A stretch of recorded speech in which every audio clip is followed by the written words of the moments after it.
பிறந்து 43 நாட்களேயான குழந்தையை 2வது மாடியிலிருந்து வீசி தாயே கொன்ற சம்பவம் அதிர்ச்சியை ஏற்படுத்தியுள்ளது.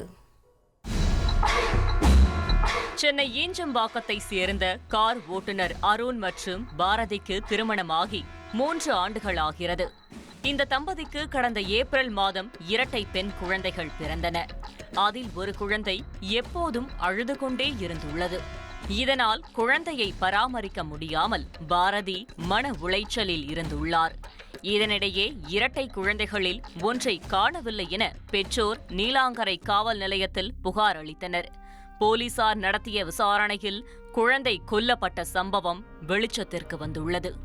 குழந்தை காணாமல் போனது குறித்து தாய் மற்றும் உறவினர்களிடம் போலீசார் விசாரித்தனர். தாய் பாரதியிடம் போலீசார் துருவி விசாரணை மேற்கொண்டனர்.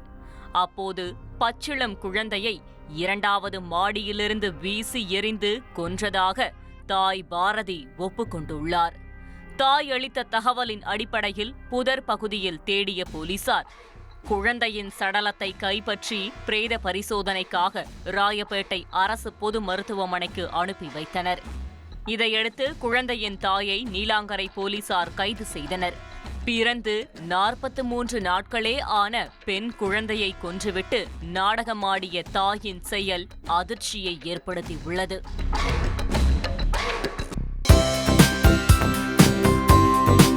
தந்தி டிவியை உங்கள் கேபிள் டிவி ஆபரேட்டரிடம் இலவசமாக கேட்டு பெறுங்கள்.